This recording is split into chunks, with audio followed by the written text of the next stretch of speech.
naririnig mo ako, paramdam ka naman sa akin, oh. Huwag mo naman akong iiwanan ng ganito.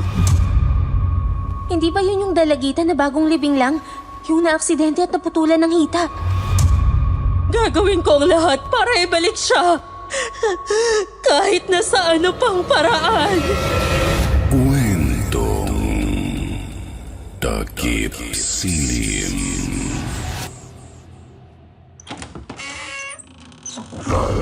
Para sa mga mahilig sa kwentong aswang, subaybayan ang aming bagong channel, Aswang Diaries. Aswang Diaries. Pasukin ang mga nakakakilabot na mundo ng mga aswang. Aswang Diaries.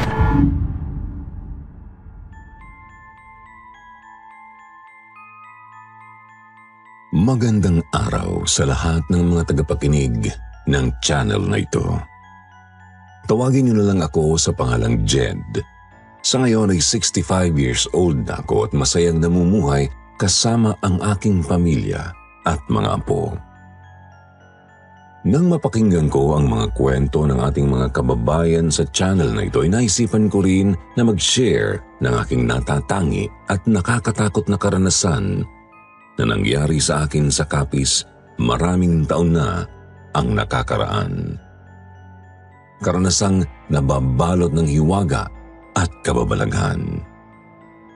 Sa tulong ng aking apo na siyang katulong ko sa pagsusulat nito ay malinaw kong maikikwento ang tunay na nangyari sa akin at sa babaeng una kong minahal. Hindi ko nababanggitin ang mismong lugar namin sa Capiz para na rin sa kapakanan ng mga taong nasasangkot sa aking kwento.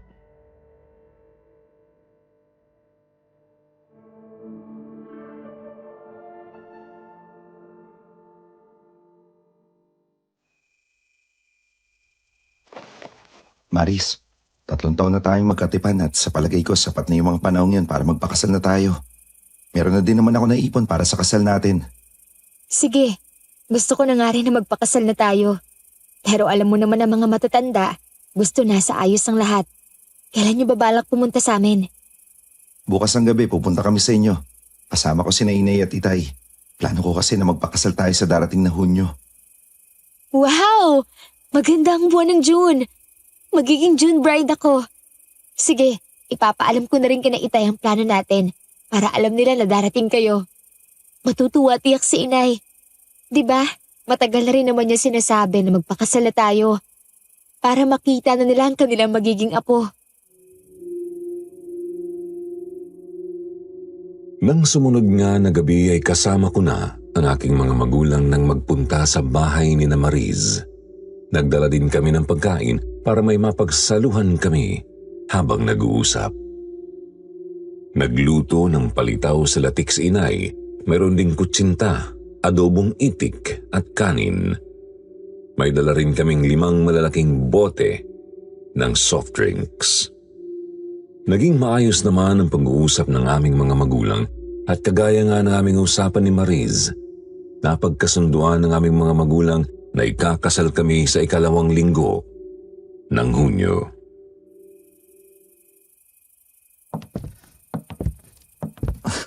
Napakasaya ko, Maris. Sa wakas matutupad na ang ating mga pangarap. Magkakaroon tayo ng masayang pamilya. Oo, Jed. Pero sa isang araw ay samahan mo ako bumiyahe sa Capiz. Pupuntahan ko si Lola Sela. Napakalayo yun dito sa Bicol eh. Ano naman ang gagawin natin dun? Kukunin natin yung wedding gown na isusuot ko sa kasal natin. Pwede naman na bumili tayo, Maris. Huwag na tayong magbiyahe ng Capiz. Iyon kasi ang tradisyon ng aming pamilya.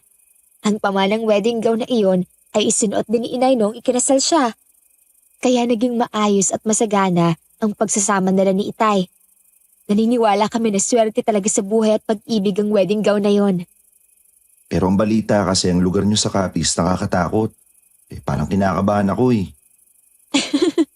Asus, yun naman pala ang dahilan kaya ayaw mong sumama. Natatakot ka sa lugar namin. Ako na ang nagsasabi sa'yo na mali ang lahat ng mga nababalitaan mo. Hindi totoo mga yun. Doon ako lumaki at nagkaisip. Dalaga na ako nang umalis kami doon dahil dito na destino si Itay.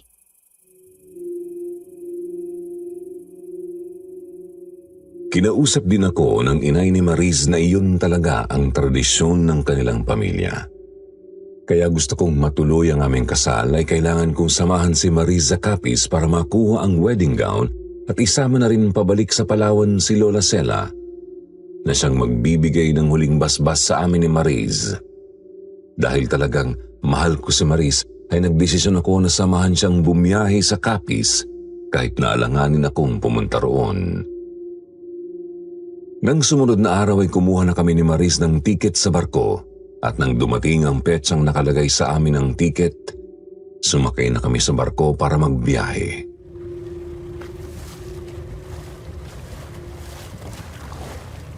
Kanina ko pa napapansin na tahimik ka. Kinakabahan ka ba? Oo. Ito yung unang pagkakataon na makikilala ko ang lola mo. Iniisip ko kasi kung ano magiging reaksyon niya kapag nakita ako. Mabait ang Lola Sela ko, Jed. Paborito akong apo nun. Kaya ang sino mang mahal ko ay tiyak na mamahalin din niya. Kaya wala kang dapat na ipag-alala. Akong bahala sa'yo. Teka, wala bang mga aswang at mangkukulam doon? Kasi kapag narinig ko yung lugar niyo, yun kagad yung sinasabi ng mga tao eh. Walang ganun doon. Ano ka ba? Kwentong barbero lang yun. Maganda at tahimik ang baryo namin. Siguro yung mga kwento na yan ay nangyari sa ibang lugar sa Capiz. Ilang taon ka na bang hindi nakauwi sa inyo? 25 na ako ngayon eh. Umalis kami ron 15 years old ako. Ang bilis ng panahon. 10 taon na pala akong hindi nakakauwi roon at hindi nakikita si Lola. Matagal ka na palang hindi nakakauwi ron. Oo, kaya naman sabik na sa akin si Lola Sela. Tiyak na magbabaksyon muna tayo roon bago tayo bumalik dito. Sige Maris, ikaw naman ang kasama ko eh. Kaya kahit saan tayo makarating, sasamahan kita.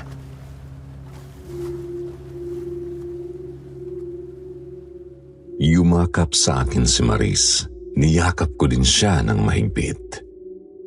Masayang-masaya kaming dalawa habang nasa biyahe. Sa unang pagkakataon, nagbiyahe kaming dalawa ng ganoon kalayo. Magkatabi kaming natulog habang magkayakap. At makalipas nga ang mahabang araw at gabi, nakarating na ang barkong sinasakyan namin sa pier sa Rojas City. Kaya naman bumaba na kami ni Mariz at nagpunta sa terminal ng bus, biyaheng patungo naman sa mismong bayan nila. Parang nakalimutan ko ang mga kwentong kababalaghan tungkol sa lugar nila nang makalabas kami ng bus terminal kasi magaganda ang mga lugar na aming nadadaanan, kagaya ng malalawak na tangiman ng palay at mga plantasyon ng mga mangga at nyog. Kagaya din pala ng lugar namin sa Palawan, ang lugar ni Mariz. Nang makababa kami ng bus sa mismong bayan ni Mariz ay sumakay naman kami ng jeep, papasok sa mismong baryo.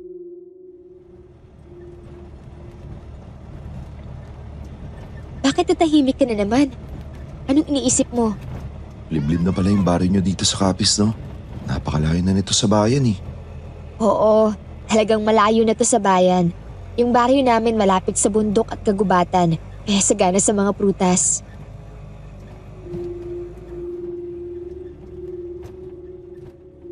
Muli akong natahimik.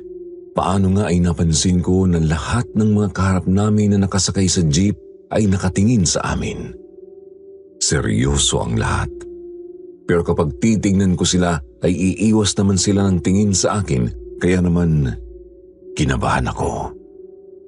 Hindi sila tumitingin ng diretso sa kanilang mga kaharap, kaya naman umiwas na rin akong tingnan sila.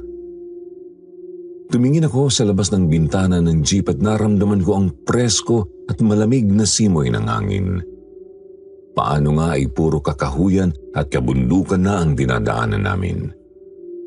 Ang mga bahay ay maliliit lang na yari sa mga kahoy, kawayan at ang mga bubungan ay pawid at kugon. Hanggang sa bumaba na kami ni Mariz sa jeep, sa tapat ng isang maliit na tindahan. Lahat ng nakatambay doon ay nakatingin sa amin. Hanggang sa mapansin ko ang isang lalaki na kanina pa nakatitig sa amin ni Mariz, na sa tingin ko ay matanda ng kaunti sa amin. Maris, ikaw nga ba yan? Oo. Maris nga ang pangalan ko. Sino ka ba? Hindi mo na ba ako natatandaan? Ako si Lito. Oo. Yung apo ni Aling Romina. Yung palaging nagdadala ng hinog na mangga sa bahay ni Lola Sela. Tama ako nga. Mabuti naman at natatandaan mo na ako. Kamusta ka na? Ayos naman ako. Heto, dadalawin ko nga si Lola Sela. Nako, matagal ka na nga hinihintay ng Lola Sela mo na magbakasyon dito. Tuwing mapapadaan ako doon at magkakausap kami. Ikaw ang palaging binabanggit niya. Kailan mo daw kaya maiisipan na dalawin siya? Heto na nga, dadalawin ko na siya. Siya nga pala. Eto si Jed.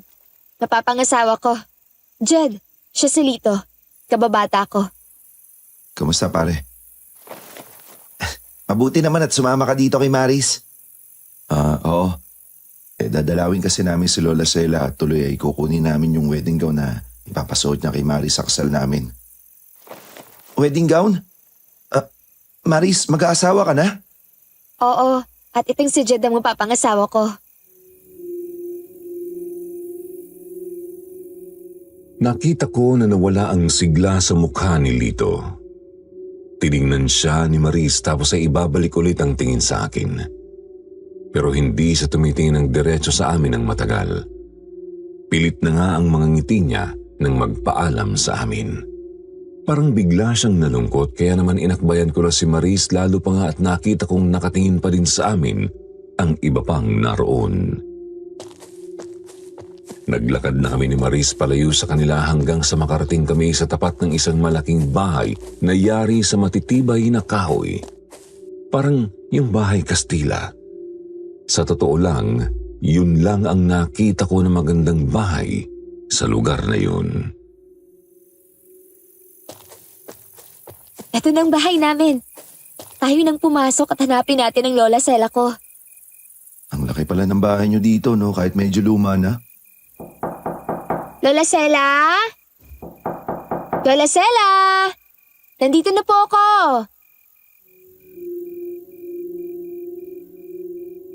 Di nagtagal ay isang matandang babae na nasa edad 60 na ang lumabas mula sa kwarto. May balabal ito, nakasuot ng purong itim na damit. Mahaba ang kanyang buhok na abot na hanggang bewang. Puting-puti na ang kanyang buhok pero sa tingin ko ay malakas pa siya kasi diretso pa siyang maglakad. Nang makita kami na nasa loob na ng bahay, kaagad niya kaming tinitigan na para bang kinikilala kung sino kami. Nakangiti naman si Maris na lumapit kay Lola Sela, kaagad na yumakap.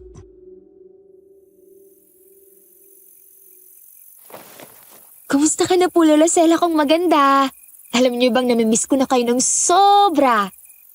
Maris, apo! Ikaw nga ba yan? Hindi ba ako nananaginip? Opo, Lola. Ako nga po to. Si Maris. Kumusta na po kayo? Nako, ang pinakamamahal ko nga po. Mabuti naman at naisipan mo akong dalawin pagkatapos ng maraming taon. Ang ganda-ganda mo na ngayon, apo ko. Talagang hindi ko inaasahan na darating ka. Sana'y nagpadala ka ng sulat para napaghandaan ko ang pagdating mo. Naku, Lola Sela. Kung susulat pa ako, matatagalan pa yun bago madala dito ng kartero. Kaya nagbiyahe na ako para sunduin kayo. Magbakasyon naman kayo sa amin sa Palawan. Kaya wag na po kayong umiyak. Ganoon ba? Kumusta naman ang mga inay at itay mo? Aba hindi na din ako naaalalang dalawin mula nang umalis kayo rito. Oo nga po Mataas na kasi ang pamasahe. At bukod doon ay hindi maiwanan ni Itay ang trabaho niya. Pero ayos naman po sila. At sabi nga isama ko kayo pagbalik ko doon. Anak ko, hindi ako pwedeng umalis dito. Marami din akong ginagawa dito, ano? Lola Sela, gusto ko kayo makasama sa araw ng aking kasal. Kasal? Mag-aasawa ka na ba, apo ko? Opo, Lola Sela. Ito ang mapapangasawa ko, si Jed. Kamusta po kayo, Lola Sela? Mano po? Iniabot naman ni Lola Sela ang kanyang kamay sa akin kaya nagmano ako sa kanya. Nang iangat ko ang ulo ko ay nakita kong nakatitig siya sa akin na parang inaalam ang buo kong pagkatao. Kaya naman tumitig din ako sa kanyang mga mata. Di nagtagal ay ngumiti si Lola Sela. Matapos ay muling binalingan si Maris. Maswerte ka, Apo, kasi nakatagpo ka ng lalaking totoong nagmamahal sa iyo. Iingatan ka at pasasayahin. Opo, Lola Sela. Talagang mahal na mahal ako ni Jed. Kaya nga po kahit malayo to, ay sinumahan niya ako kasi gusto niyang matiyak na magiging ligtas ako. Kaya ka pala umuwi ay para ipaalam na ikakasal ka na. Salamat sa iyong pagpapahalaga at pagrespeto sa akin, mahal kong Apo. Isa pa ay alam mo na rin siguro ang tradisyon ng ating pamilya. Ang wedding gown na matagal ko nang iniingatan ay ipapamana ko na sa iyo para maisuot mo sa araw ng iyong kasal. Opo, Lola Sela. Yun pong sinabi sa akin ni Inay. Isinuot din daw niya iyon noong ikinasal siya. Oo, tama ka. Pero mamaya na natin iyon pag-usapan. Magpahinga muna kayo ni Jed, ha? Tatapusin ko lang ang ginagawa naming pagdarasal. May mga kasama po pala kayo dito. Mamaya magkwentuhan na tayo. Ha?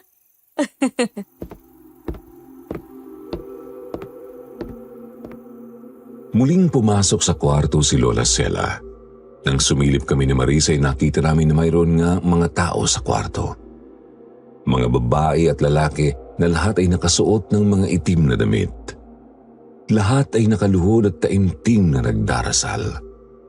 Mayroon ding mga kandilang mayroong sindi sa kanilang altar kung saan may nakalagay doon na estatwa ng Santo Niño na mayroong hawak na krus.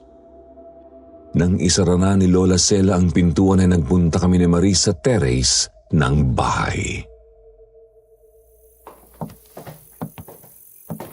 Relihiyosa pala ang Lola Sela mo, no? Umuubos sila ng mahabang oras sa pagdarasal.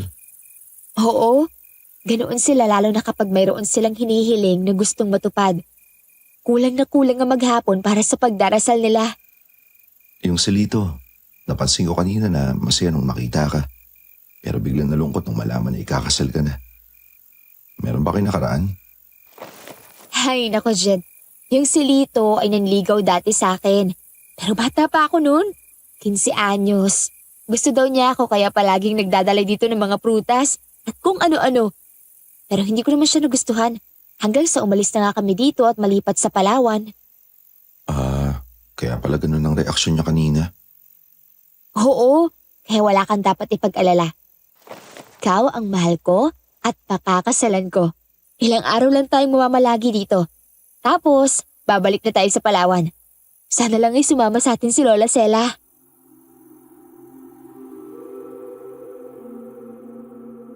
Hindi na ako kumibo. Napangiti na lang ako at hinawakan ko ang mukha ni Maris. Hinawi ko ang mahaba niyang buhok na tumatakip sa kanyang pisngi tapos ay hinalikan ko siya. Yumakap naman sa akin si Maris at makalipas nga ang mahabang oras, muling bumukas ang pintuan ng kwarto.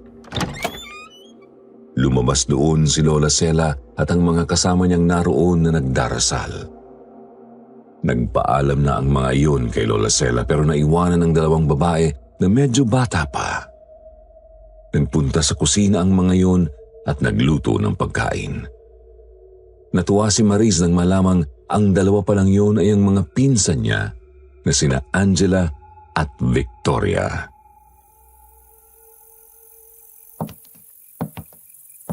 Ay, ang bilis ng panahon. Hindi mo na rin nakilala ang mga pinsan mo, ano? Oo nga po, Lola. Mga dalaga na rin sila at magaganda. Ang hahaba ng kanilang mga buhok. Oo, sila ang naging kasama ko dito mula nang umalis kayo. Mababait din silang mga bata na kagaya mo. Kaya nga po, Lola Sela, mga relihiyosa din sila na kagaya ninyo. Siya nga pala, mamaya pagkatapos nating kumain, ipapakita ko sa iyo ang wedding gown na ipapamana ko sa iyo, Maris. Sige po, Lola Sela.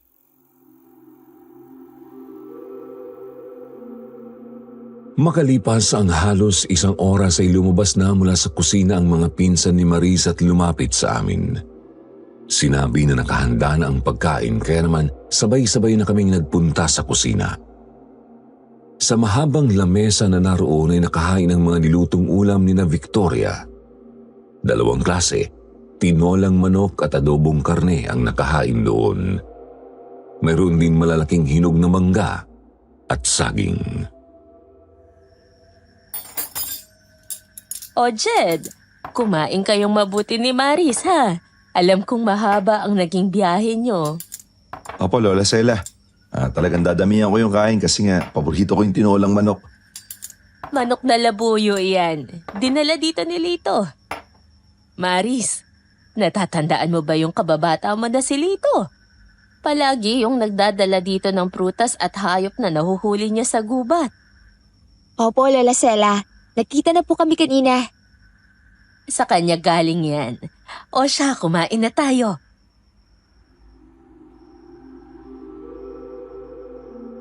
Hindi ako nagpahalata na medyo nainis ako nang marinig ko na ang mga nakahain doon ay galing kay Lito. Para hindi naman magtaka si Maris ay hindi ko nalang pinansin ang mga kwento ni Lola Sela patungkol kay Lito. Ipinagpatuloy ko na lang ang pagkain. Nang matapos na kaming kumain at makabalik kami sa salas ay pumasok naman sa isang kwarto si Lola Sela. At nang lumabas doon ay dala na ang isang puti na wedding gown. Ipinakita niya sa amin ni Maris. Napangiti si Maris nang makita ang magandang wedding gown.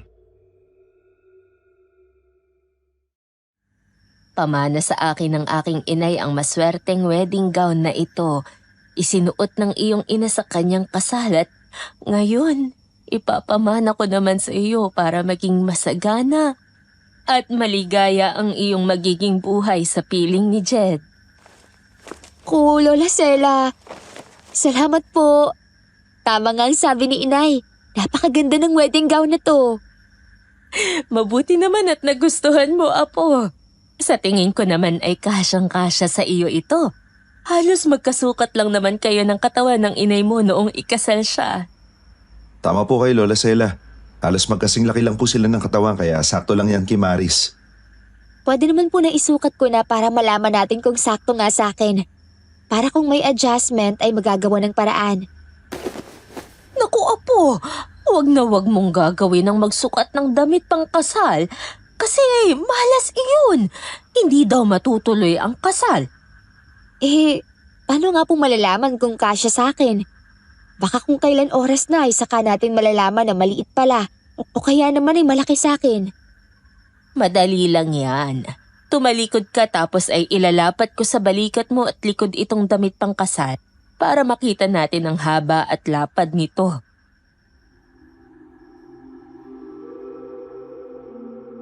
Sumunod naman si Maris sa sinabi ni Lola Sela. Nang tumalikod siya ay itinapat lang sa kanya ni Lola Sela ang damit pang kasal para masukat ang haba niyon at sa tapat ng balikat para makita kung kasing lapad niya iyon.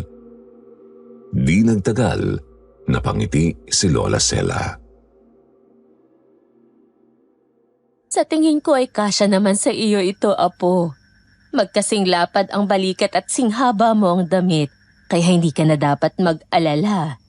Sigurado kayo, Lola Sela, ha? Aba, oo naman. At tiyak ako na maganda ka sa araw ng kasal mo. Matapos niyon, inilagay na ni Lola Sela ang damit pang kasal sa hanger at ipinasok sa loob ng kwarto. Tapos ay itinuloy na namin ang kwentuhan dahil matagal na hindi sila nagkita. 1 oras ang lumipas ay nakatulog si Lola Sela. Pansin ko na hindi naman mapakali si Maris para bang mayroong gumugulo sa kanyang isipan. Bago pa ako makapagtanong ay pumasok na sa loob ng kwarto si Maris at nang lumabas siya ay suot na niya ang wedding gown. Nagulat ako kasi napakaganda niya sa damit na yun. Tama nga si Lola Sela. Sakto lang sa akin ang damit pang kasal na to. Sukat na sukat sa aking katawan. Oo nga. Napakaganda mo dyan, mahal ko. Ito ang napakagandang pamana sa akin ni Lola Sela. Iingatan ko to para maisuot din ang ating magiging anak kung sakali. Maris! Anong ginagawa mo? Bakit isinuot mo na ang damit pang kasal na yan? Ubarin mo na nga yan ngayon din! Ay, masama yan! Naku, Lola Sela. Lumang kasabihan na po yun. Hindi naman ako naniniwala doon. Saka sinubukan ko lang naman kung tama ba talagang sukat ito sa akin. At ngayon nga, alam kong sakto na siya. Ubarin mo na yan ngayon din! Huwag matigas ang ulo mo! Sige na, Maris. Huwag mo nang painitin ang ulo ni Lola Sela. Magpalit ka na ng damit. Napapangiti na sumunod na lang si Maris. Muli siyang pumasok sa loob ng kwarto at nang lumabas, nakasuot na siya ng duster. Parang bata na naglambing kay Lola Sela nang muling lapitan yon. Kaagad namang nawala ang galit ni Lola Sela, lalo pa nga at paborito talaga niyang apo si Maris. Muling ngumiti si Lola Sela, kaya naman muli kaming nagkwentuhan. Huwag kang magagalit sa akin kung napagalitan kita ha. Ay, kinabahan lang talaga ako sa ginawa mo. Hindi ko maintindihan pero bigla akong natakot nang makita kang suot-suot ang pamana kong damit pang kasal. Nagulat ka kasi, Lola Sela. Kasi nga ay ako na yata ang pinakamagandang dalaga na magsusuot ng iyong damit pang kasal. Oo nga po, Lola Sela eh. Ang ganda ni Maris sa damit na yun. Bagay na bagay sa kanya. Basta palagi kang mag-iingat, apo ha. Huwag mo na uli gagawin yun. Isuot mo ang damit na yun sa araw lang ng iyong kasal. Opo, Lola Sela. Pasensya na kung nag-alala kayo. Muling yumakap si Maris kay Lola Sela. Nang sumapit ang gabi ay magkaiba kami ng kwarto na tinulugan ni Maris. Doon siya natulog sa tabi ni Lola Sela. Kinabukasan, nagyaya si Maris na maligo sa ilog kasama ang kanyang mga pinsan na sina Angela at Victoria. Sinamahan ko rin sila dahil gusto ko ring maligo sa ilog. Para kaming mga bata na nagtampisaw sa malinis na tubig sa ilog. Pero nang umupo sa malaking bato si Maris ay nakita kong isang malaking kobra ang nasa likod ng bato. Mabilis akong lumapit kay Maris pero bago ko pa mahila si Maris ay natuka na siya ng ahas. Aray ko! Jed! Yung ahas, kinagat ako! Maris, Diyos ko! Yung cobra! Baka makagat ka din! Kuya Jed! Patayin mo yung cobra!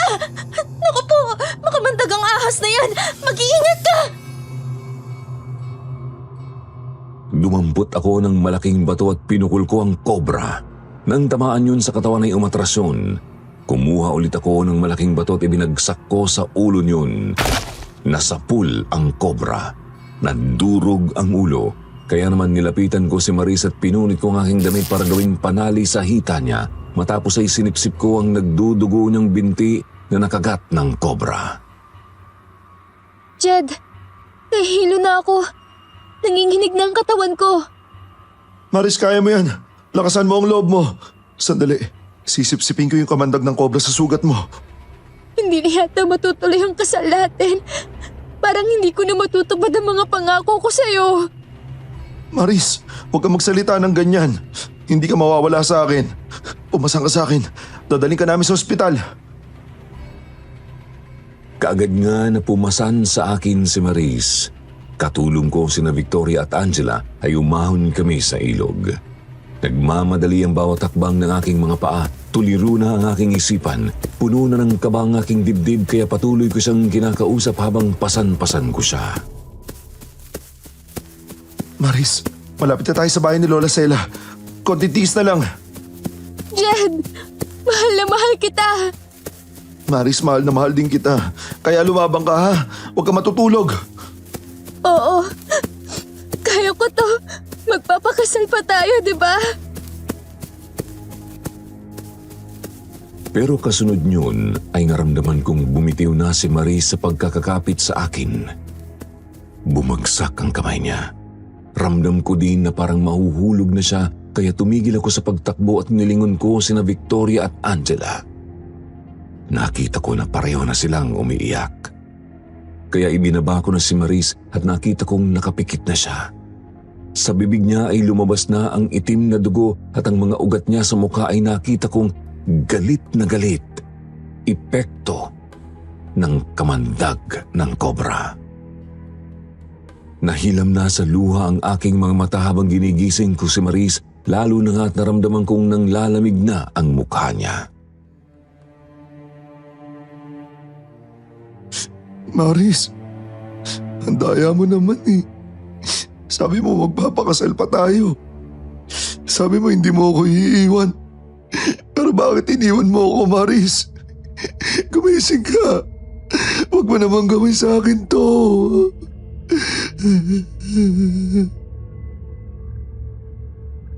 Pero kahit anong gawin kong haplos sa mukha ni Maris ay hindi na siya gumising.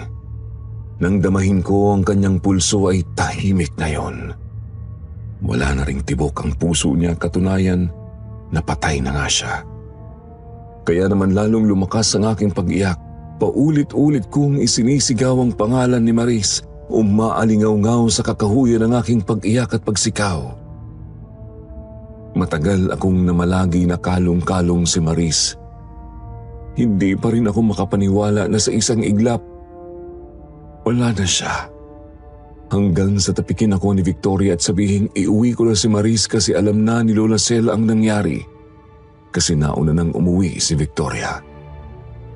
Kaya nang makarating kami sa bahay ni Lola Sela ay inihiga ko sa kama na naroon si Maris.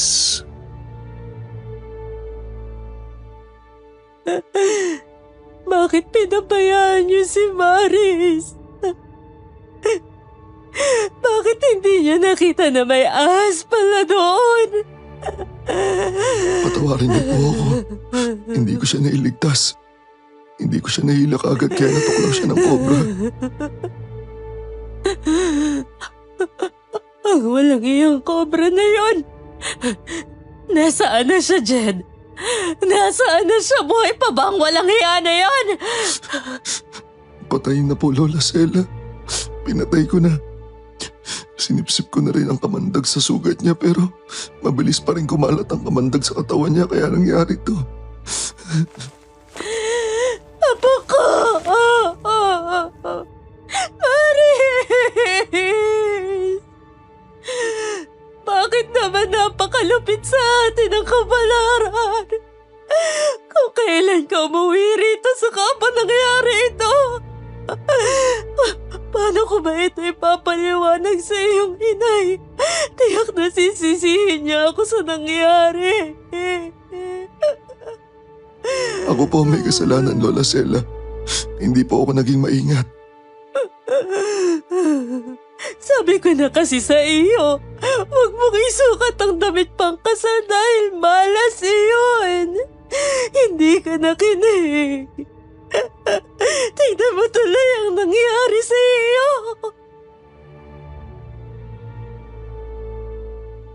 Ilang sandali pa ay nabalot na ng pagtangis at kalungkutan ng buong kwarto.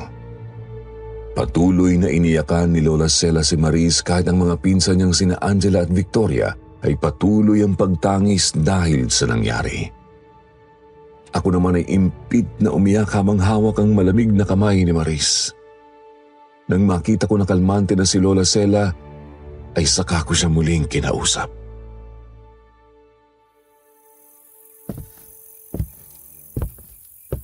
Pupunta po ako sa bayan mamaya.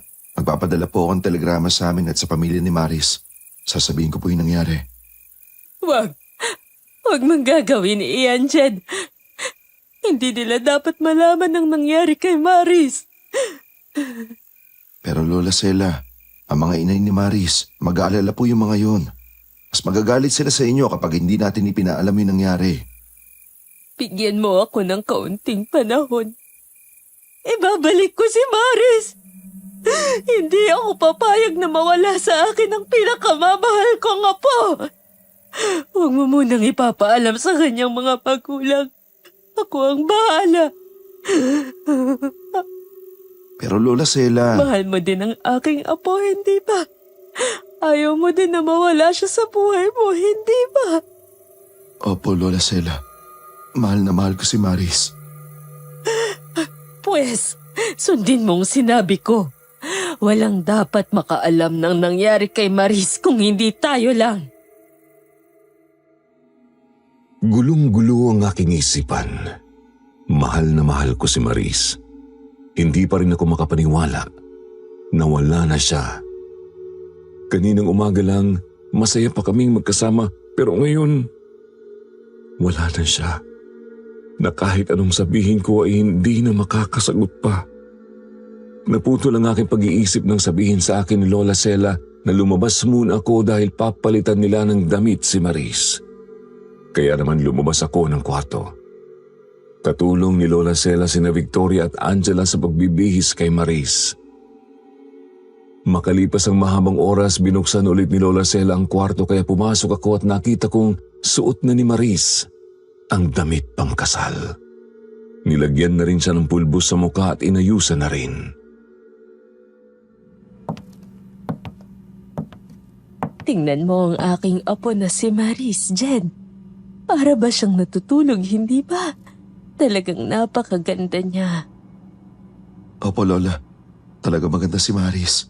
Sayang nga lang at maaga niya tayong iniwan. Hindi niya tayo iiwan ng tuluyan. Ibabalik ko ang buhay niya. Sa 3 gabi mula sa kanyang pagkamatay ay muli siyang mabubuhay.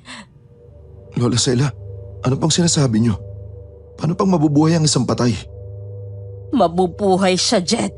Basta magtiwala at sumampalataya lang tayo sa itim na Santo Niño. At ipagkakaloob niya ang buhay na walang hanggan kay Maris. Kinilabutan ako sa mga sinabi ni Lola Sela, lalo na nang ituro niya ang itim na Santo Niño na kanyang dinadasalan at sinasamba. Noon ko lang napansin na doon pala sa malawak na kwarto kung saan nakalagay ang itim na Santo Niño inilagay ang bangkay ni Maris. Ilang sandali ay dumating na ang mga kasamahan ni Lola Sela. Kagaya ng dati, puro sila nakaitim. May mga dala sila na iba-ibang klase ng bulaklak. Nang pumasok ang mga yon sa kwarto ay pinaligiran ng mga yon ang kama na kinahihigaan ni Maris. Naglagay ang mga iyon ng maraming mga bulaklak tapos ay sinimulan na nila ang pagdarasal. Jed, kung hindi mo kayang sumabay sa aming ginagawa, maaaring lumabas ka muna sa kwarto. Kailangan magsagawa kami ng taimtim na panalangin. Sige po, Lola Sela. Sige na Kuya Jed, lumabas ka na ng kwarto. Magsasagawa kami ng panalangin para kay Ate Maris. Sana'y pakinggan kami ng itim na Santo Niño at ipagkaloob ang aming hihilingin.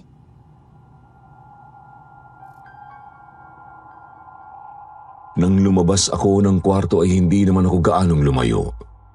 Tumayo lang ako sa pintuan kaya narinig ko ang mga dasal ni na Lola Sela. Pero mayroong mga salita sila na hindi ko maintindihan kung ano ang ibig sabihin. Parang salitang orasyon yun na paulit-ulit na binibigkas ni Lola Sela at sisigundahan naman ng kanyang mga kasama.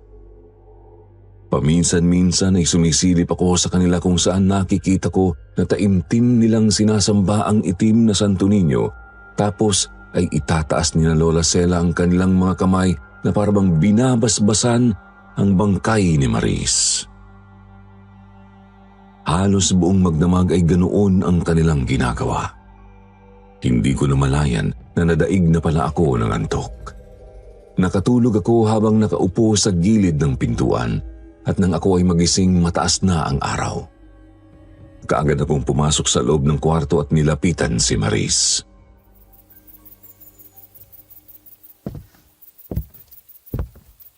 Maris, mahal ko. Hindi ko na alam kung paano ako magsisimulang muli. Nasanay na ako na palagi kang nasa tabi ko. Hindi ko alam kung ano mukhang iharap ko sa mga magulang mo. Kung naririnig mo ako, paramdam ka naman sa akin, oh. Huwag mo naman akong iiwanan ng ganito. Sobrang bigat na ng dibdib ko.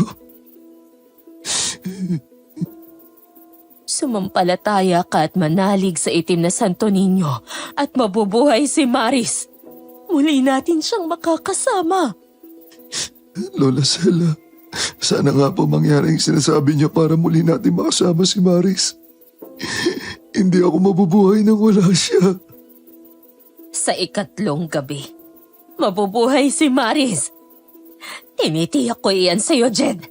Magbabalik sa ating piling ang aking apo. Tuloy lang ako na umiyak ng impit tapos ay hinawakan ko ang nanlalamig na kamay ni Maris. Matigas na din yun. Naramdaman ko na basa ang wedding gown sa gawing kamay niya. Paano? Nagpapawis na pala ang katawan niya dahil kahapon pa siya walang buhay. Lumalabas na ang tubig sa kanyang katawan. Nang kapain ko ang bandang likuran ni Maris, basa na rin yun. Kaya naman kumuha ko ng tuyong damit at pinunasan ko yun.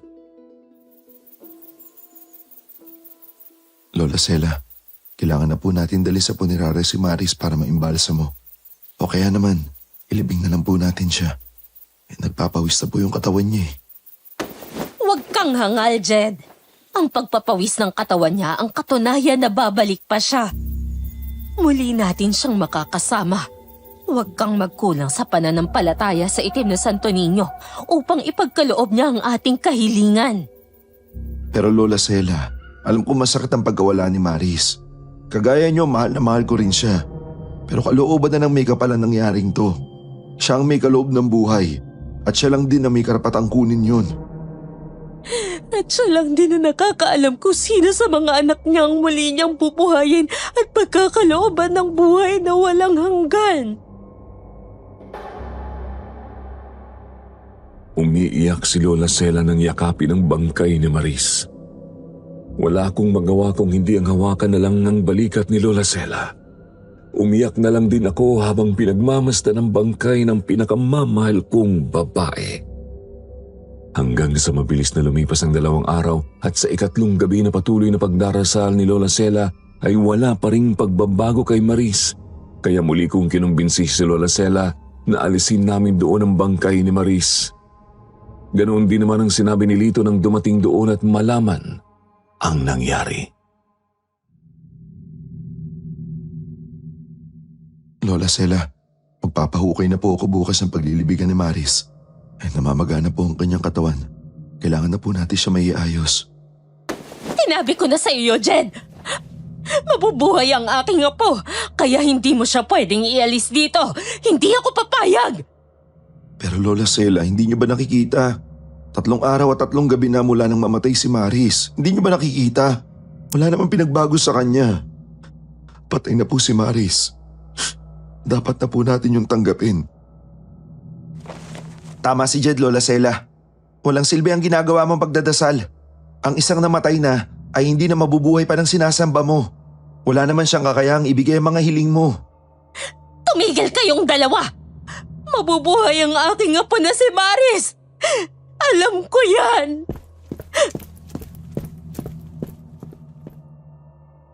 Inis na tinalikuran kami ni Lola Sela. Lumapit siya sa harapan ng itim na Santo Niño. Lumuhod siya at umusal ng dasal. Pagkatapos ay tumayo siya. Sa pagkakataong ito ay galit na galit si Lola Sela habang umiiyak pero hindi siya sa amin nagagalit kung hindi sa itim na Santo Niño. Sinumbatan niya ito. Itim na Santo Niño. Inubos ko ang buong panahon at buhay ko upang sambahin ka. Nagdasal ako sa iyo araw at gabi upang patunayan ang aking katapatan sa iyo. Buong-buo ang aking pananampalataya na anumang hihilingin namin na tapat mong lingkod ay iyong ipagkakaloob. Ngayon humihiling ako sa iyo. Hinahamon ko ang iyong kapangyarihan. Patunayan mo na ikaw ang talagang dagahari sa sangkalangitan at sangkalupaan.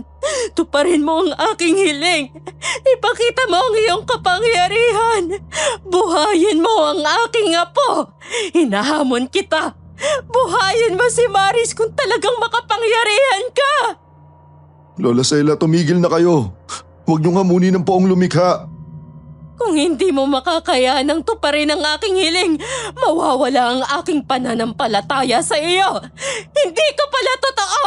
Hindi mo kayang ibigay ang hiling ng iyong tapat na lingkod!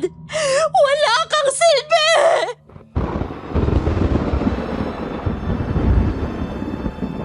Di nagtagal ay nagulat ako nang makarinig ng malalakas na pagkulog at paggidlat.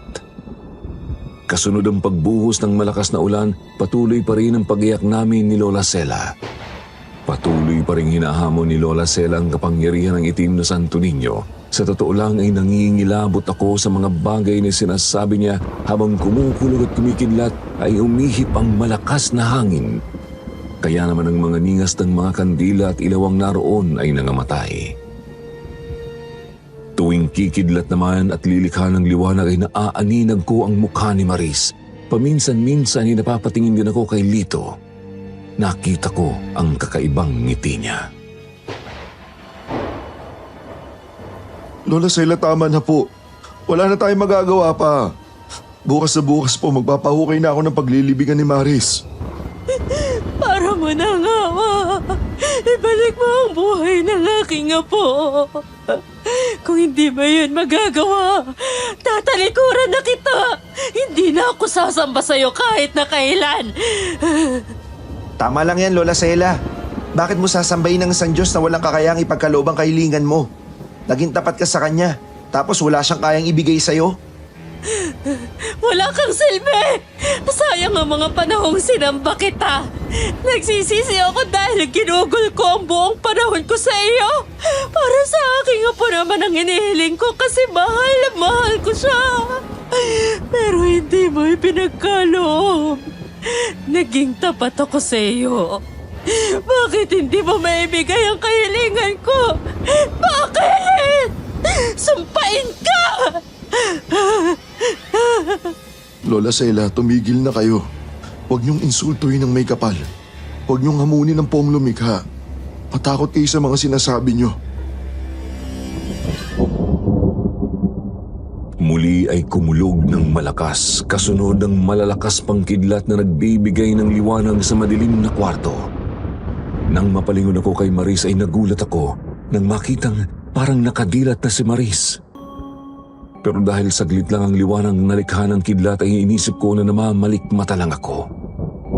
Nang muling kubidlat at lumikha ng liwanag nakita ko na nakaupo na si Maris, bagay na lalong ikinagulat ko. Hindi ako agad nakapagsalita habang nakatingin kay Maris kasi titig na titig din siya sa amin ni Lola Sela. Hindi naman siya napapansin ni Lola Sela dahil ang atensyon niya ay nakatuon sa itim na Santo Niño.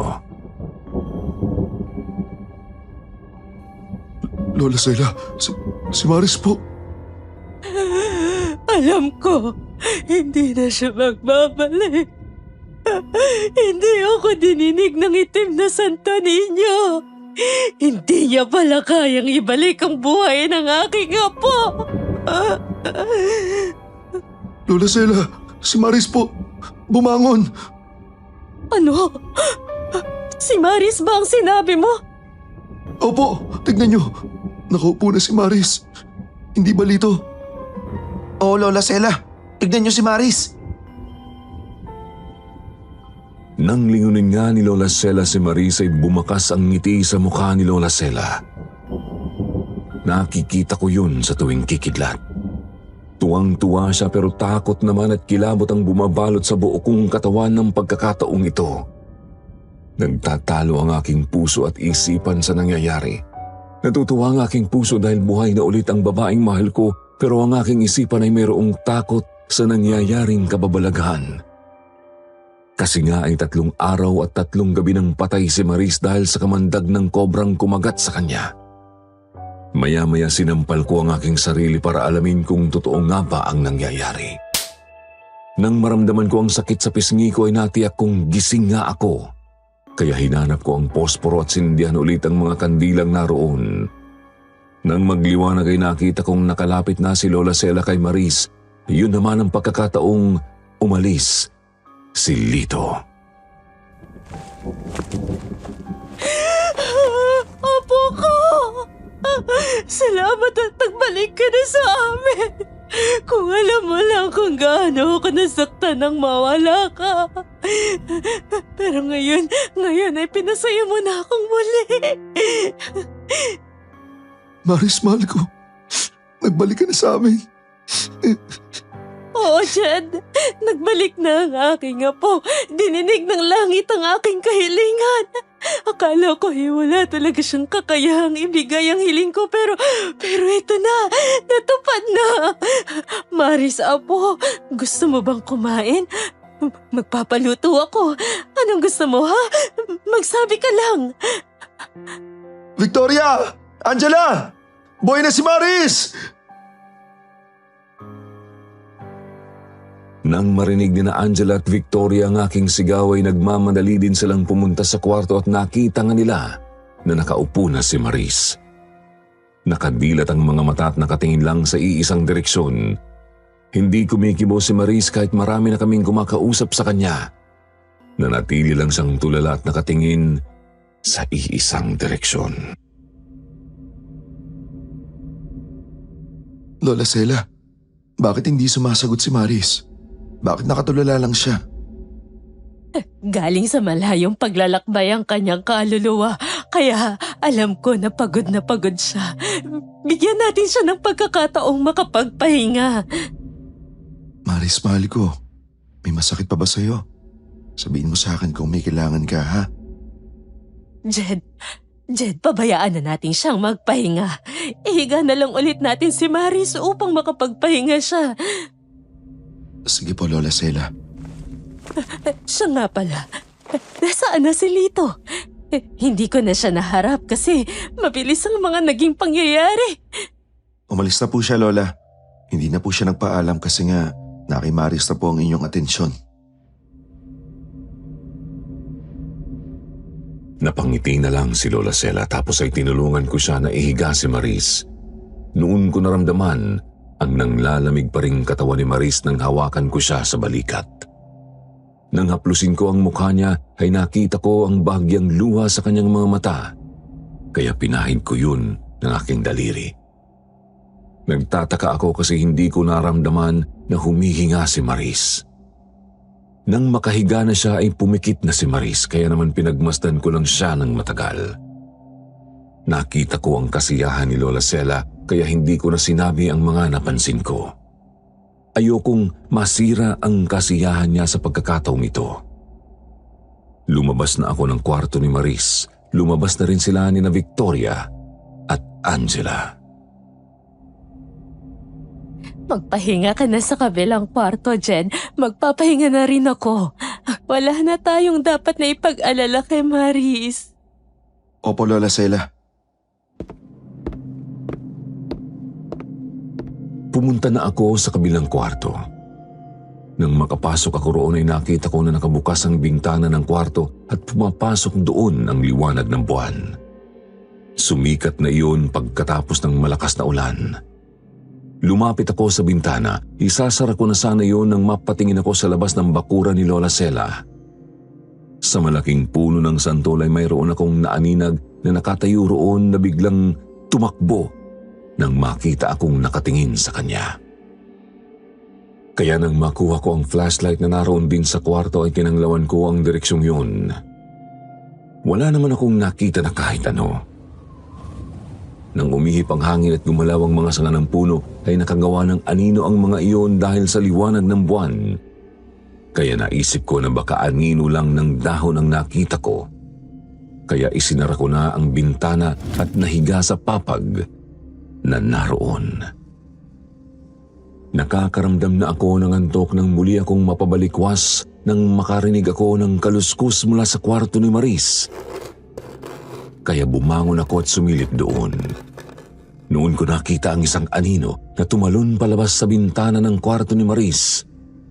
Sinundan ko pa yon sa bintana pero hindi ko na nakita. Ang bilis naglaho sa dilim. Kasunod ko palang pumasok doon si Lola Sela.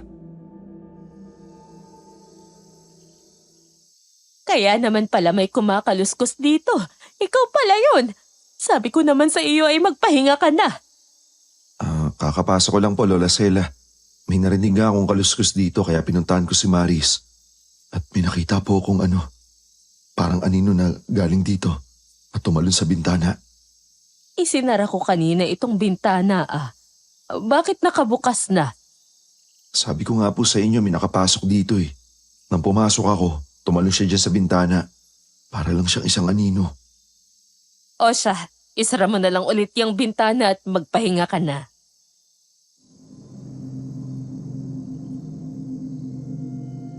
Sinunod ko si Lola Sela.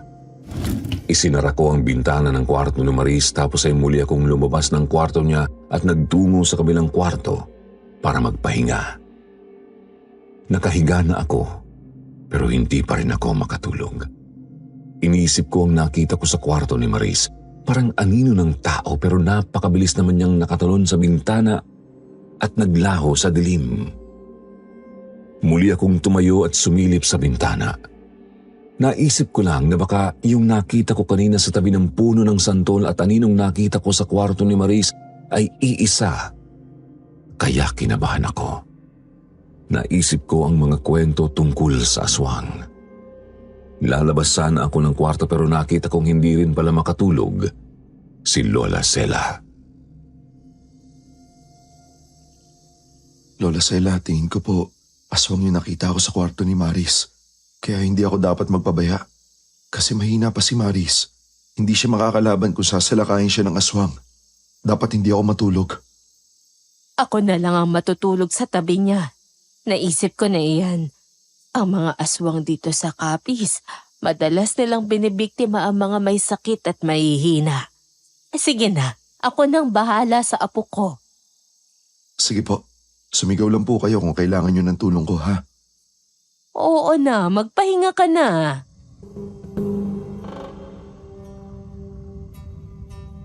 Nang muli akong mahiga ay sumuko na ang aking mga mata sa antok. Nakatulog ako. Nang ako ay magising, mataas na ang sikat ng araw. Kaagad akong bumangon at si Maris ang agad kong naisip. Pinuntahan ko siya sa kanyang kwarto. Nakita ko na naroon na sina Victoria at Angela. Tinulungan nila si Lola Sela na iupo si Maris. Kagaya ng dati, dilat ang mga mata ni Maris pero nakatulala lang siya at nakatingin sa iisang direksyon. Nang lumapit ako kay Maris ay naamoy ko na ang magkahalong amoy ng nalalantang bulaklak at amoy na bubulok na isda. Magandang umaga, Lola Sela. Kamusta na po si Maris? Parang hindi po maganda ang amoy ng kwarto niya. Ayos lang naman siya. Eto nga at pinupunasan ko ang pawis niya sa mukha. Buksan mo kaya ang bintana nang pumasok ang hangin at maginhawaan si Maris. Sige po, pataas na nga po yung araw. Mainit na dito sa kwarto niya. Binuksan ko nga ang bintana ng kwarto para makalabas doon ang hindi magandang amoy ng kwarto ni Maris. Pero di nagtagal ay napansin ko ang malalaking langaw na pumasok sa kwarto. Noong umpisa ay kakaunti lang, pero habang tumatagal ay dumadami ang malalaking langaw na pumapasok sa kwarto. At lahat ay dumadapo sa mukha ni Maris, kaya naman nang mapansin din yun ni Lola Sela ay nainis siya. Mga pesteng langaw na yan. Saan ba galing ang mga yan at pumapasok dito sa kwarto? Bugawin mo nga mga yan, Jed. Opo, Lola Sela. Naku po, dami nga ng mga langaw. Lahat gustong dumapo kay Maris. Mga buwisit ang mga yan. Mabuti pa isara mo na lang ang bintana, Jed. Dalian mo. Opo, Lola Sela.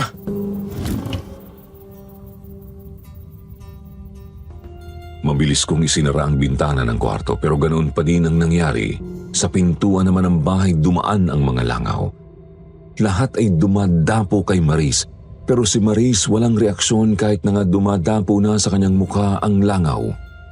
Pumapasok sa kanyang tenga, ilong, mata at bibig at nananatili lang siyang tulala kaya naman kami ni Lola Sela ang nataranta. Binubugaw namin ang mga langaw hanggang sa maisipan ni Lola Sela na kunin ang kulambo at ilagay sa mismong kama ni Maris.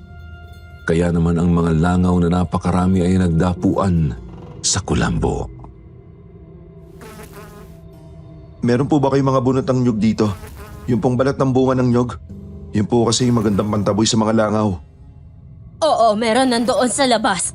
Angela! Kumuha ka nga ng mga bunot ng niyog. Dalhin mo dito, madali! Opo, Lola Sela. Saglit lang po, kukuha ako. Lumabas nga ng bahay si Angela at kumuha ng mga bunot ng nyog. Nang bumalik siya sa kwarto ay may dala na ring palanggana na yero, kaya kaagad kong binuhusan iyon ng gaas at sinindihan. Kaagad na nagliyab ang mga bunot ng nyog na tuyo at nakagawa ng makapal na usok na kumalat sa buong kwarto. Kaya naman hindi na alam ng mga langaw ang gagawin. Nataranta ang mga ito sa kapal ng usok kaya binuksan ko na ang bintana at kasabay ng paglabas ng usok ay naglabasan din ng mga langaw. Tapos ay muli kong isinara ang bintana. Magaling ang ginawa mo, Jed, apo. Ngayon ako naniniwalang talagang mahal mo nga si Maris. Lahat ay gagawin mo para sa kanya. Opo, Lola Sela. Mahal na mahal ko po si Maris. Natutuwa ako dahil nagbalik siya. Pero nakakalungkot din dahil parang wala naman siya sa kanyang sarili. Di na yata tayo niya kilala.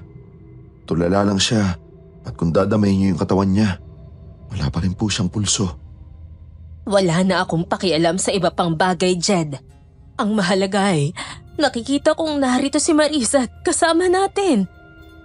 Handa ko naman siyang alagaan hanggang sa manumbalik ang dati niyang sigla.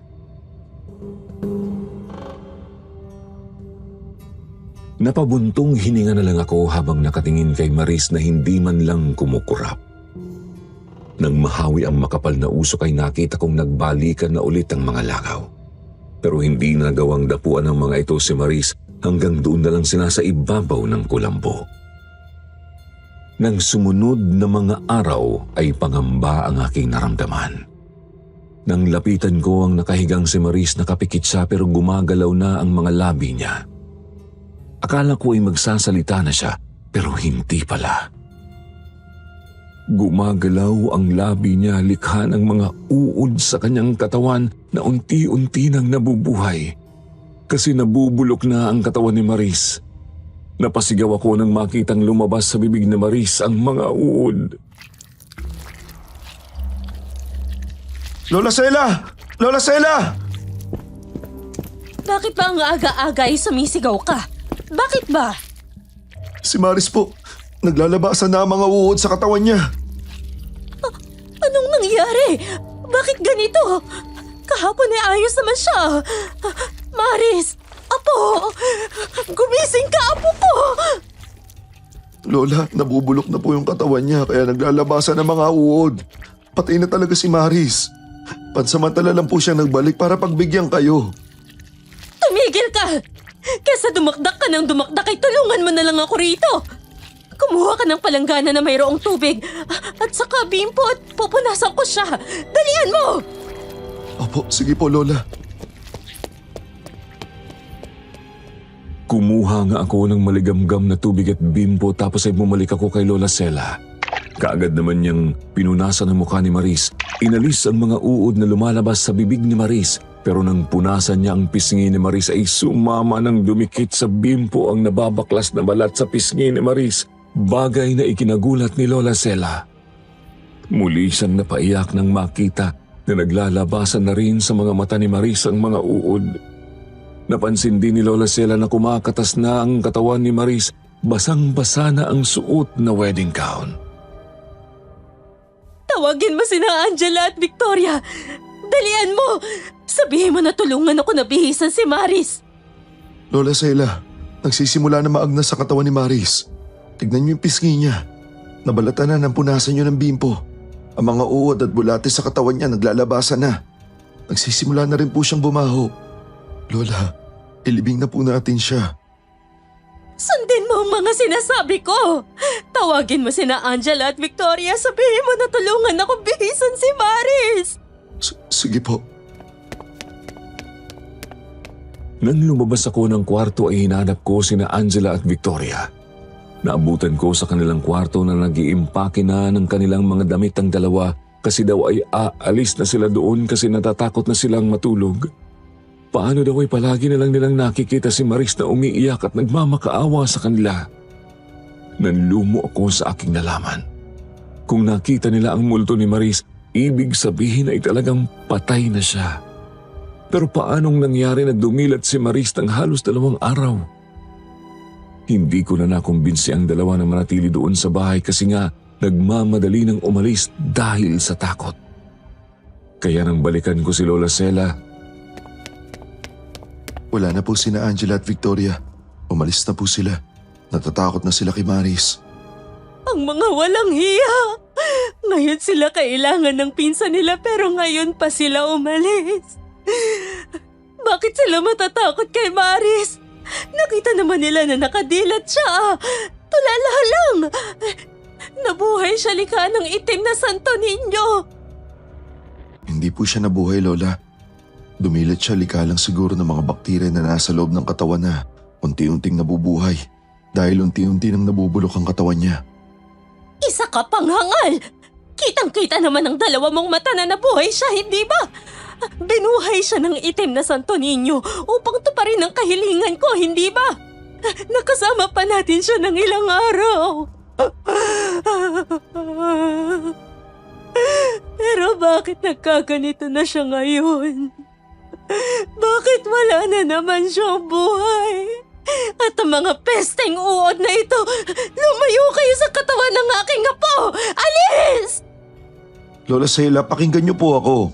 Sabi ni na Victoria at Angela, paulit-ulit nilang nakita ang multo ni Maris. Umiiyak at nagmamakaawa sa kanila. Kaya takot na takot sila kaya umalis na sila dito. Muli akong ihiling sa itim na Santo Niño. Muli niya sanang buhayan ng aking apo. Itim na Santo Niño. Kung napagbigyan mo ako noong una, sana ibigyan katuparan ng aking hiling. Buhayan na ng tuluyan ng aking apo na si Maris upang maging masaya na ulit kami. patuloy na umiyak si Lola Sela habang nakayukod sa itim na Santo Niño. Paulit-ulit niyang hinihiling na ipagkaloob ang buhay kay Maris kahit na ang kapalit ay ang kanyang buhay. Pero lumipas ang maraming oras, wala pa rin nangyari. Lalong dumami ang mga uod na lumalabas sa katawan ni Maris. Nang sumunod na araw ay nakita ko na mayroong daga sa loob ng kulambo. Nang bugawin ko yon ay pumasok yon sa butas ng ulo ni Maris. Noon ko napansin na talagang naaagnas na ang katawan ni Maris, kaya naman nagdesisyon ako na dapat na talagang mailibing si Maris. Nagpunta ako sa sementeryo at naghukay ng paglilibingan ni Maris. Maghapon din akong naghukay. Madilim na nang matapos ako. Pauwi na ako nang makita ko si Lola Sela na parang may pupuntahan, kaya lihim ko siyang sinundan at nakita ko nakasalubong niya si Lito.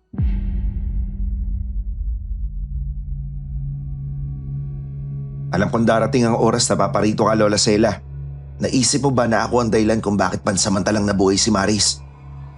Ano ang ibig mong sabihin, Lito? Nang tumawag ka sa itim na Santo Niño, hindi ka naman niya pinagbigyan. Ako ang may gawa kaya pansamantalang nakulong ang kaluluwa ni Maris sa kanyang katawan. Kaya nabuhay pa siya ng ilang araw. Dahil yun sa kakayahan ko sa voodoo, na kung saan ay makakaya kong tawagin ang kaluluwa ng namatay para ibalik sa katawan niya. Itinuro yun sa akin ng lolo ko na isang voodoo master. Kung ganun, bakit inuuod na ngayon ang katawan ni Maris? Bakit hindi siya natuluyang mabuhay? Dahil yun sa kanyang pagtanggi, na kahit mabuhay siya ay hindi niya ako magagawang mahalin dahil ang mahal niya ay si Jed. Para sa kalaman mo, Lola Sela, tumalab lang ang ganong pamamaraan kung merong makikipagkasundo sa isang voodoo master na kagaya ko. Tapos ay sasampalataya ka sa hari ng kadiliman. Kung ako ang makikipagkasundo sa iyo, maaari ba iyon? Nabuhayan mo lang si Maris.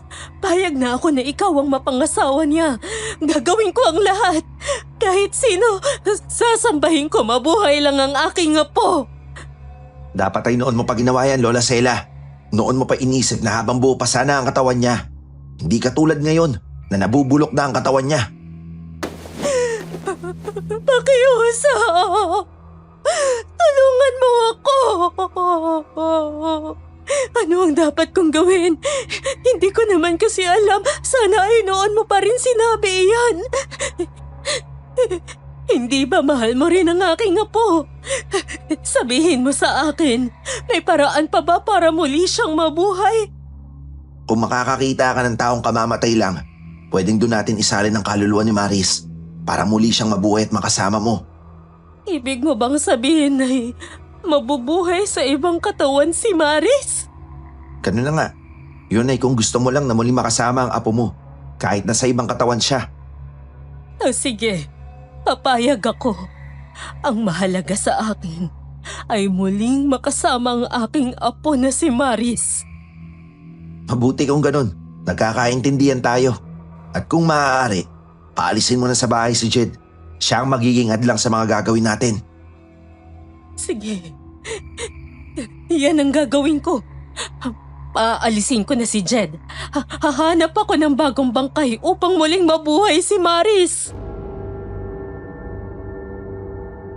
Tumawa ng malakas si Lito tapos ay iniwanan na nito si Lola Sela.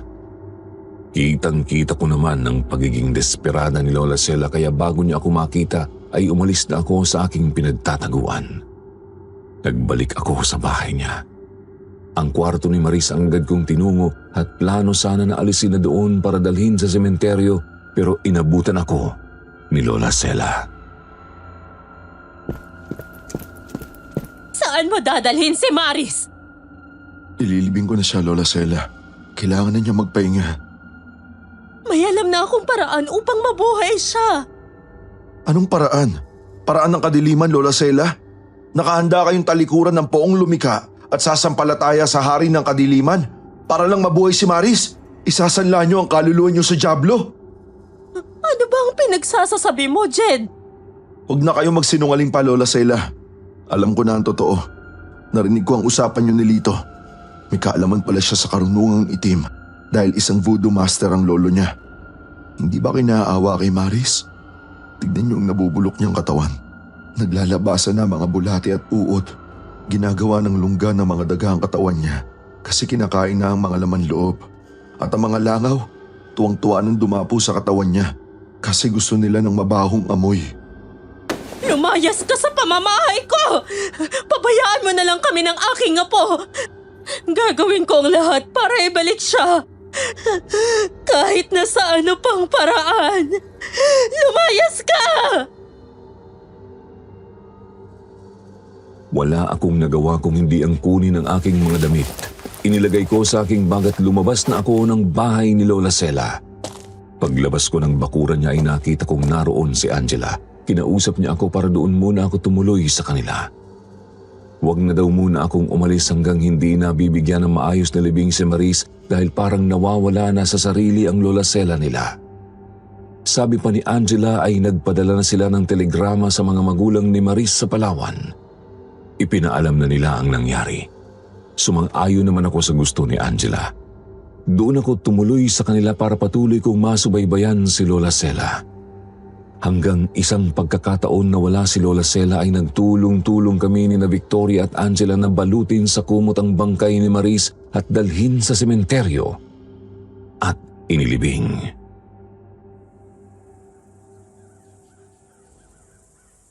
Ngayon ay matatahimik na ang kaluluwa ni Maris.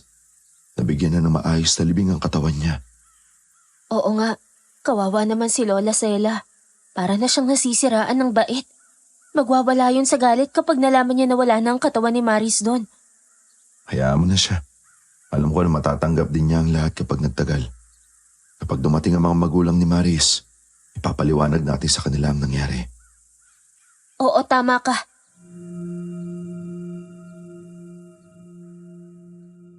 Matapos na mailagay namin sa ibabaw ng puntod ni Maris ang mga bulaklak ay nilagyan ko iyon ng krus tapos ay umalis na kami ni na Angela.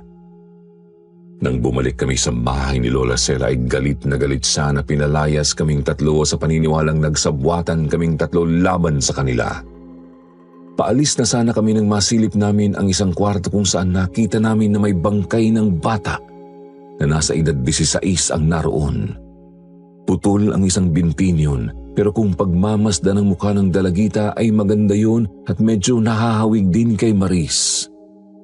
Bilugan ang kanyang mukha at maganda ang hugis ng kanyang labi. Hindi ba yun yung dalagita na bagong libing lang? Yung na-aksidente at naputulan ng hita? Bakit siya nandito? Anong naiisip gawin ni Lola Sela? Bakit tinakaw niyang bangkay? Kaya pala umalis siya. Kaya pala matagal bago siya nakabalik dahil sa bangkay na yan. Kaya nagawa nating makuha ang bangkay ni Maris. Abala pala siya sa pagkuha niyan. Ano pang ginagawa niyo rito? Lumayas na kayo! Iwanan niyo na ako! Huwag niyo akong pakialaman kung ano man ang gagawin ko! Layas! Lola Sela, huwag niyo nang palalain ang mga pangyayari. Bakit nagnakaw kayo ng bangkay? Wala ka nang pakialam kung ano ang plano ko riyan. Lumayas kayo rito! Layas! Tayo na, Jed. Kahit anong gawin natin, hindi naman talaga makikinig sa atin si Lola Sela.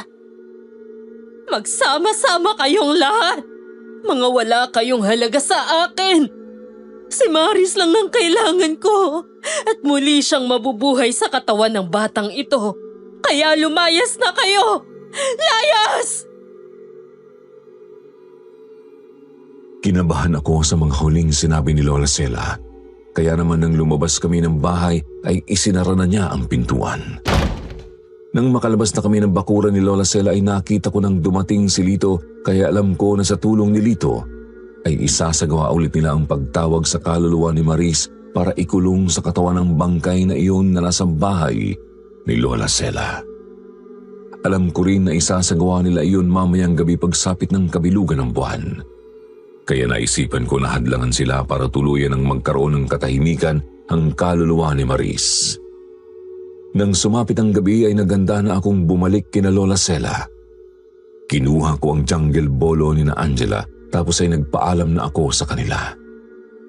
Pero habang papunta ako kina Lola Sela ay may naramdaman ako sa paligid. Muli nakita ko ang anino na tumawid sa unahan ko. Sino ka? Magpakita ka sa akin! Mabuti naman at hindi na ako mahihirapang hanapin ka. Ikaw na mismo ang lumapit sa akin. Sino ka? Magpakita ka! Mula sa likuran ng malaking puno ng mangga ay lumabas si Lito. Nagulat ako at bahagyang napatras. Itinago ko sa likuran ko ang jungle bolo dahil nakaramdam ako ng kakaiba kay Lito. Anong kailangan mo, Lito? Kailangan ko ang hita mo. Kulang ang paan ng bangkay na ninakaw ni Lola Sela. Kapag nabawi ko ang kaluluwa ni Maris at nailagay ko sa katawang yon, ay dapat kompleto ang katawan niya para mabuhay naman kami ng masaya at magsama habang buhay. Nasisiraan ka na ng bait. Pareho kayo ni Lola Sela na naging alipin na ng kadiliman para lang makuha ang gusto. Sa palagay mo ba papayag ako na ibigay sa iyo ang hita ko? Mahirap mabuhay ng iisa lang ang paa. Kung ganon ay kailangan pala na patayin kita para makuha ko ang isang paa mo. Walang problema sa akin yon. Matagal na akong asar sa iyo eh. Dapat ay ako talaga ang piliin ni Maris at hindi ikaw. Nang tamaan ng liwanag ng buwan si Lito ay unti-unting nagbago ang anyo niya. Doon ko nalaman na bukod pala sa may kaalaman siya sa voodoo ay isa rin pala siyang aswang nagabunan.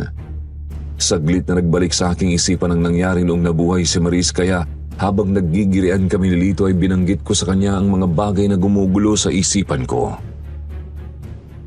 Kung ganun, ikaw ang anino na nakita ko sa kwarto ni Maris. Ikaw ang anino na nakita ko ng gabing sumilip ako sa bintana. Tama ka, Jed. Ako nga yun. Pero hindi mo na maipagkakalat ang lihim ko dahil papatay na kita ngayong gabi at kukunin ang isang hita mo. Galit na sumalakay si Lito. Dinamba niya ako. Nakailag naman ako tapos ay nagmamadali akong tumakbo palayo sa kanya. Pero hinabol ako ni Lito at napakabilis niya. Nauna pa siyang makarating sa daang pupuntahan ko kaya napatigil ako sa pagtakbo. Marahan naman siyang humarap sa akin tapos ay muling sumugod. Nang dambahin niya ako ay natumba ako na pahiga. Kinubabaw ako ni Lito. Nakalimutan niya na may hawak akong jungle bolo kaya bago po siya makailag ay itinusok ko na sa dibdib niya ang jungle bolo. Tumagos iyon sa likuran niya. Nagulat din si Lito sa bilis ng pangyayari kaya napatayo siya at tumakbo sa dilim. Kinabukasan nang pumunta kami ni Angela sa puntod ni Maris.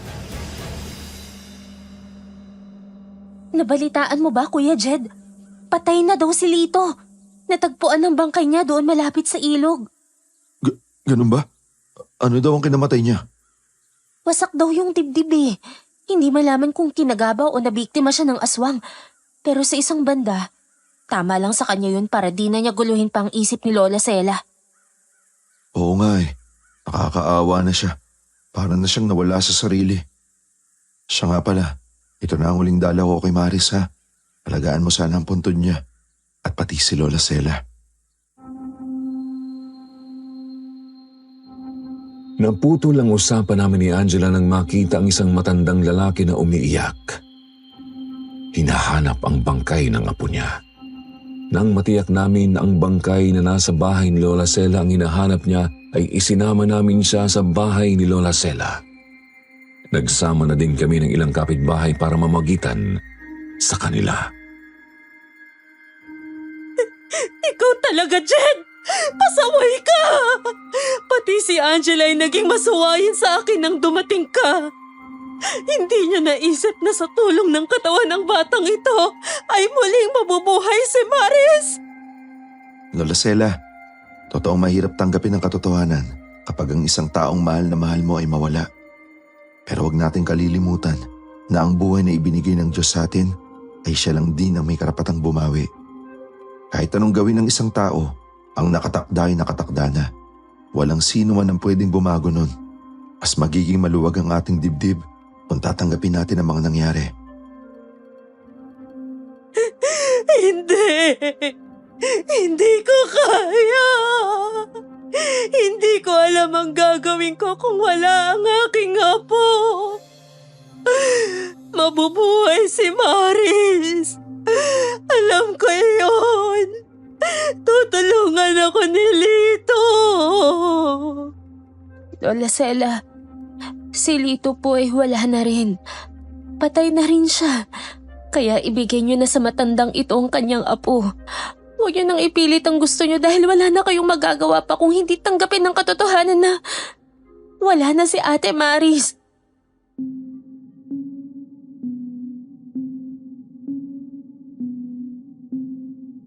Nang marinig ni Lola Sela na wala na rin si Lito ay lalo na siyang umiyak ng malakas. Nabawi ng matanda ang kanyang apo at muling ibinalik sa libingan yun. Kinabukasan naman, dumating ang mga magulang ni Maris at kagaya ko ay nagluksa din sila. Si Lola Sela ay tuluyan nang nawala sa katinoan ng pag-iisip kaya dinala na sa mental hospital. Bumalik ako ng Palawan at matagal bago nakatagpo ng bagong pag-ibig. At yan ang karanasang hindi ko makakalimutan.